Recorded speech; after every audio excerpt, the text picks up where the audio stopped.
దేవుని వాక్య ప్రకారము స్త్రీ పురుషుల కలయిక వలన పుడుతూ ఉన్నారు. కొద్ది మంది మాత్రమే స్త్రీ పురుషుల కలయిక లేకుండా దేవునికి అసాధ్యమైందంటూ ఏది లేదు.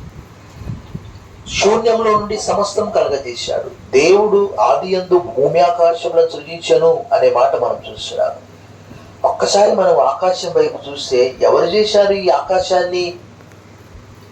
దేవుని వాక్యంలో రాయబడ్డ కీర్తనకారుడు అంటాడు, మనల్ని మనమే సృజించుకోవడం లేదు. అంటే మనకు ఒక సృష్టికర్త ఉన్నాడు, మనం ఉన్నాము.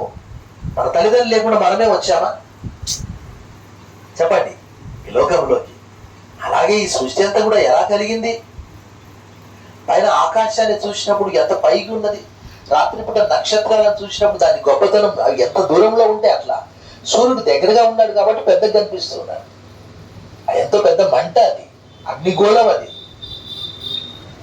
అలాంటి సూర్య చంద్ర నక్షత్రాలను కలగజేసినటువంటి దేవుడు మానవునిగా అవతరించడానికి గల కారణం ఏంటంటే, దేవుడు అంటే అమ్మో భయపడుతూ ఉన్నారు. అలా కాదు, దేవుడు ప్రేమ గలవాడు అని నిరూపించడానికి ఆయన లోకంలో మానవునిగా పుట్టి మానవులందరినీ ప్రేమించి రోగాలు, రకరకాల రోగాలు, జబ్బులు ఇప్పుడు ఉన్నాయి, అప్పుడు ఉన్నాయి, స్వస్థపరుచున్నట్లు ప్రభు ఆత్మ, ప్రభు శక్తి ఆయన ఉండెను అని లూకా 5:17 రాయబడింది. రకరకాల సమస్యలు ఉన్నటువంటి వారందరినీ కూడా బాగు చేసి చివరికి ఆయన ఈ లోకానికి రావడంలో గల ముఖ్య ఉద్దేశం స్వస్థతలు చేయడానికి కాదు, డబ్బు ఇవ్వడానికి కాదు. ఇప్పుడు ఎలక్షన్ టైం అంతా ఏం చేస్తున్నా? డబ్బు పంచుతా ఉన్నారు. ప్రభు మానవులకి నిత్య జీవం ఇవ్వడానికి. నిత్య జీవము అనే పదము ఎక్కడ కూడా మనకు కనిపించదు.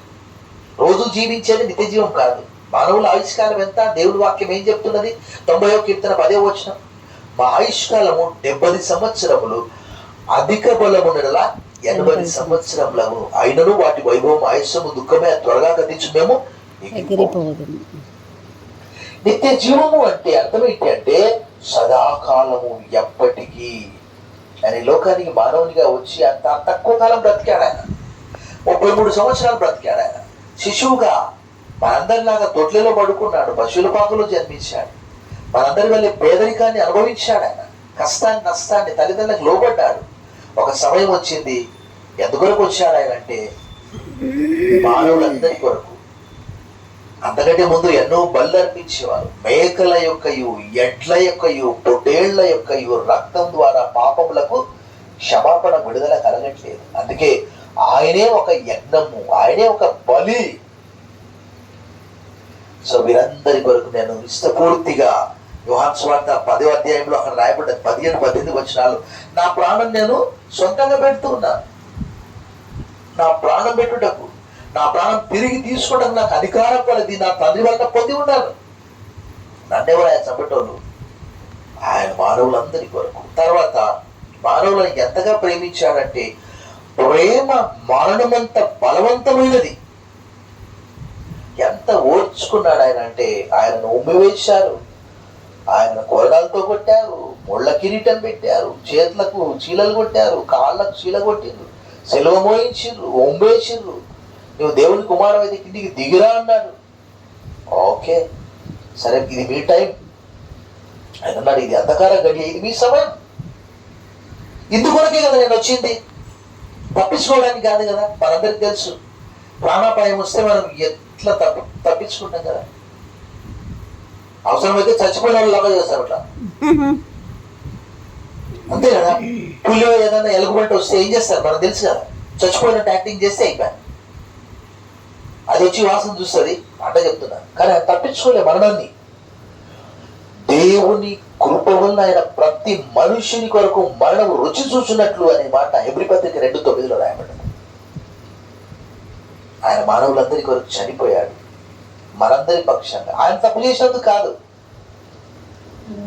చనిపోయి మనందరి శిక్ష ఆయన భరించాడు, మన వెళ్ళి చెల్లించేశాడు. ఇంకా ఏం మన మీద ఇప్పుడు క్రీస్తు యేసునందున్న వారికి ఏ శిక్షా విధియో లేదు.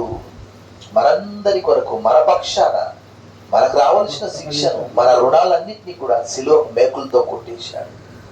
చనిపోయి సమాధి చేయబడి తిరిగి 3వ దినం లేపబడ్డాడు. 40 రోజులు అనేక మంది కనిపించాడు. కనిపించి తర్వాత పరలోకానికి ఆరోహణమైతూ వారికి చెప్పాడు, మీరెందుకు భయపడుతున్నారు? నేను మరలా తిరిగి వస్తాను మిమ్మల్ని తీసుకొని వెళ్ళడానికి. అంటే ఈ లోకం విడిచిపెట్టిన తర్వాత మరి ఒక లోకం ఉన్నది అని చెప్పడానికి ఆయన ఇవన్నీ కూడా చేశాడు. ఆయన ఏ రీతిగా ఆరోహణమైపోయాడో అదే రీతిగా మరలా తిరిగి వస్తాడు. వచ్చి ఆయన అన్నాడు, నా తండ్రి ఇంట అనేక నివాసములు కలవు, లేనిడలా నేను మీతో చెప్పుదును. నేను వచ్చి మరలా నేనుండు స్థలంలో మిమ్మల్ని తీసుకొని వెళ్తానన్నాడు.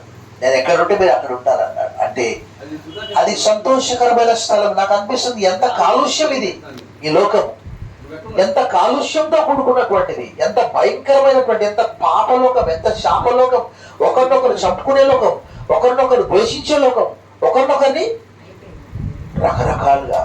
అలాంటిది ఆ లోకం అలాంటిది కాదు. శరీరము మానవ రీతిగా మట్టి అయిపోతుంది, కానీ అది ఆ శరీరము మట్టి అయిపోతుంది, కానీ ఆత్మ దేవుని యొద్దకు వెళ్ళి ఆ ఆత్మకు మహిమా దేహాన్ని దేవుడు ఇస్తాడు. ఉదాహరణకి మనం విత్తనం వేస్తాము, విత్తనం వేసినప్పుడు ఒకలాగా ఉంటుంది, కానీ మొలక ఒకలాగా వస్తుంది, చెట్టు ఒకలాగా ఉంటుంది. వేసిన విత్తనం వేసినట్టే వస్తుందా? విత్తనం చచ్చిపోతుంది, అవునా కదా? వేస్తే ఒక్కొక్క విత్తనం ఒకలాగా, కొన్ని 3 రోజులు, కొన్ని వారం రోజులు, కొన్ని 5 రోజులు, కొన్ని 15 రోజులకు ఆ పూర్తిగా విత్తనం చచ్చిపోయి మొలక వస్తుంది. అది మొలక చెట్టులాగా అవుతుంది, అది పంటలాగా అయిపోతుంది. అలాగే మన శరీరం ఏమైపోతుంది? మట్టి అయిపోతుంది. ఆత్మ ఆ దేహానికి దేవుడు మహిమా దేహం ఇస్తూ ఉన్నాడు. మనం విత్తేది విత్తనమే, చెట్టును కాదు మనము, అవునా కదా? పొద్దుతిరుగుడు పువ్వు వేస్తే, విత్తనాలు వేస్తే పొద్దుతిరుగుడు చెట్టే వస్తుంది, మామిడి చెట్టు వేస్తే మామిడి చెట్టే. అలాగే మన దేహాన్ని మనము భూమిలో పాతి పెడుతున్నాం, మనం చచ్చిపోతున్నాం రకరకాలుగా. అయితే తిరిగి ఆ దేహానికి దేవుడు మహిమా దేహం ఇస్తున్నాడు. ఈ లోకం అంతా కూడా మనం చూసే లోకం అంతా ఒకరోజు వస్తుంది, కనిపించకుండా అయిపోతుంది. అది ఇట్లాగే ఇల్లు ఉంటే కదా పెద్ద ఇల్లు అంటే అది కనిపించదు. కారణం ఏంటంటే భూకంపం కావచ్చు, లేక యుగాంతం కావచ్చు. కానీ మరి ఏంటి అనంటే మానవులకు ఆతీతమైనటువంటిది, అన్ని మతాల వారు నమ్మేది ఒక పరలోకం ఉన్నదని అందరు నమ్ముతున్నారు. ఆ పరలోకంలో ప్రభు ఉన్నాడు, దేవుని కుడిపార్శ్వమున ఆయన ఆసీనుడై ఉన్నాడు అనే మాట లేఖనాల్లో రాయబడింది. అక్కడికి మనం వెళ్తాం. ఎలా వెళ్తామంటే ఎవరు చెప్తారు? మహిమలో ఆయన తీసుకొని వెళ్తాడు. అది ఎలా అంటే విశ్వాసం ద్వారా. పరలోకం ఉన్నదా అంటే ఉన్నది, లేదంటే లేదు. నమ్మేవాడికి నమ్మేటంత. ఆయన అక్కడి నుంచి వచ్చాడు.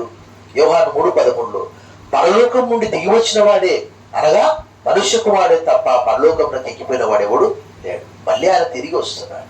ఆ విశ్వాసం, ఆ నమ్మకం మనకు ఉంటే ఈ లోకంలో నీతిగా, యథార్థతగా, నిజాయితీగా జీవిస్తే ఒకానొక దినము మనకు అవార్డులు ఇస్తాడు, బహుమానాలు ఇస్తాడు.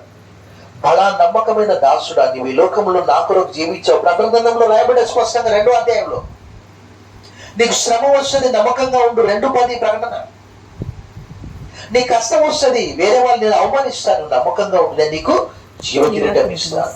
Be faithful until the death, I will give you the crown of life. ఈ లోకం నేను చంపేస్తున్నావు, కానీ అక్కడ నీవు సదాకాలం నాతో కూడా ఉంటావు. అక్కడ కూర్చోబెట్టుకుంటుంది.